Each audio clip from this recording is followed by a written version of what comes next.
Hey everybody, it's Rob from Flailthroughs. This is Gundam Battle Operation 2, and this is the RGZ Custom. I was really happy to get this because I have always liked this design. It's one of the first Gundam designs I ever ran into back in like 1998 or so, and maybe even a little earlier in a photos of a garage kit from an old issue of Hobby Japan. And yeah, just like this design and like the mobile suit. This is a level 1. It is a 600-point general. I'm in a 650 ace match because finding good 600 Qs was being tricky for me. But its main weapon is a beam assault rifle that stuns with 2 of its 3-round bursts, if all the hits connect. It's also got a wrist grenade launcher that seems to stun in a single hit and fires 2 at a time. And also hip guns, which will, hip beam guns rather, which will stun if they connect. Like that. And just waiting for my rifle to come back up. That is a standard RGZ going after our raid, or our support, excuse me. The RGZ is a raid. And, yep, and it also has missiles, which I just threw at the other RGZ. And I threw grenades at that, and that didn't work out. And just, okay, well, tackle was way off base, so luckily I am able to follow up with a little damage if I can get out of that downswing, which I was, and stun it with 2 grenades, but unfortunately the whole enemy team's right here. And, yeah, just the 2 people on the outskirts could not possibly protect me from 4 people. There's just no way. So, yeah, that is my first death. And yeah, I had kind of a tough time getting a good round with this just because I had to get used to the fact that my main weapon is not my first choice for stunning. Wrist grenades, definitely my first choice. Hip guns are second, because you can fire the wrist grenades while moving, you have to stand still to fire the hip guns. It has some extra weapons in Wave Rider mode. It has a large beam gun in the nose. It also has a second beam gun besides the hip gun, set of beam guns besides the hip guns. So yeah, it has a lot of good attack options in Wave Rider mode. Hopefully going to get the beam cannon off now. It does about 3,000 damage, I want to say, and just tagged that double Zeta and killed it with the flyby damage. And it's 2 on 3 at the moment, so if I can even this up from a distance, or at least just help number 1 stay alive a little longer, that would be great. Managed to get the kill there. I'm not the only 600 pointer in the room. That's good to know. There is a level 2 of the RGZ Custom. I have not gotten it, so just went with this. And yeah, like I said, I like the thing. It is fun. And let's see, trying to keep my distance, because it does have, it has a fairly standard melee move set. It's not great. I don't think melee is really its specialty. But yeah, I can melee when I need to, like right here. And I didn't quite reach through and knock down my ally, which is perfect. But yeah, my opinion is its ranged options are better. Just got my legs broken by that Cubile Mark II. I'm probably going to repay the favor by murdering it if I can. Oh, got the assist. So, without feet, I'm going to sneak around this corner and throw some missiles out. It didn't help. I'm about to die. I rolled in. It's the Nemo 3, which is the worst possible thing I could be fighting. Rolled again. Hit it with a grenade, but, well, nope, didn't quite hit it with a grenade, but it tackled, so the tackle is taken. And now we've got a Balanoke, which should be able to do good damage to that. Just like the standard RGZ, the RGZ Custom has a biosensor light, which it really probably shouldn't.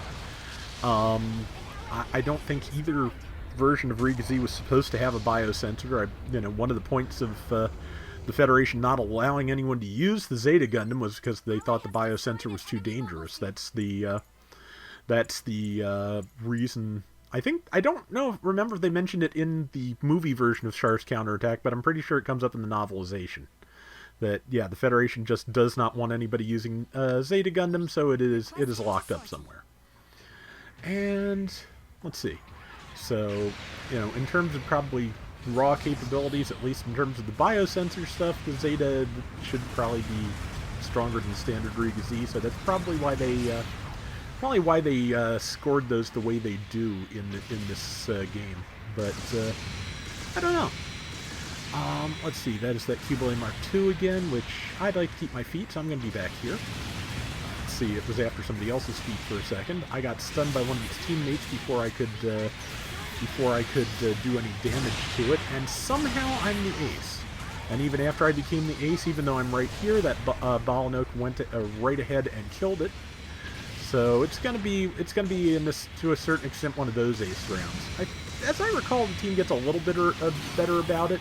No, I get a little bitter about it. The team gets a little better about it, but you know, I think somebody takes like one more ace kill away from me, like that.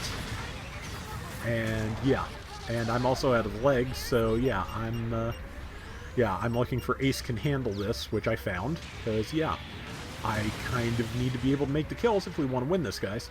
Especially since I'm nearly dead at this point, so I am about to cost us triple my point score. So it would be good if I could kill somebody in the meantime. Let's see, missed that by a mile, got past. It missed its downswing, and I need some options, and nobody, of course, is over to help me, because, yeah, it is that kind of ace round. I think somebody was just coming over, and, yeah, I was probably getting a little frustrated at that point, because that is, you know, a fairly frustrating and fairly common happenstance in ace rounds. Let's see. It's always nice when you get that team of randoms that you just work with, and it all, you know, and it all works out. That's always great. But yeah, now we need to bunch up. Number 3's nearly dead.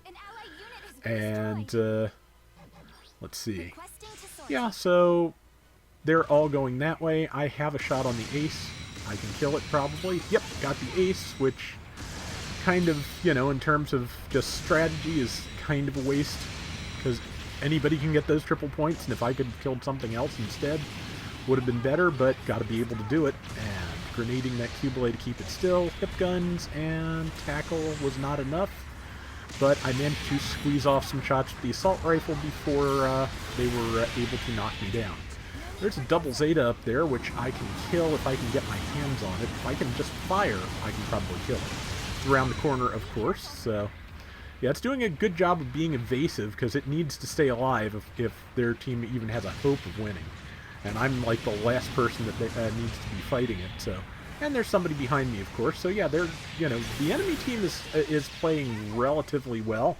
I meant to send need help here, but I was still on bunch up from the previous tell. But yeah, I need help here. And, you know, I'm going to try and get that kill, but I just got biocensored. I managed to stun it and knock it down and got the kill.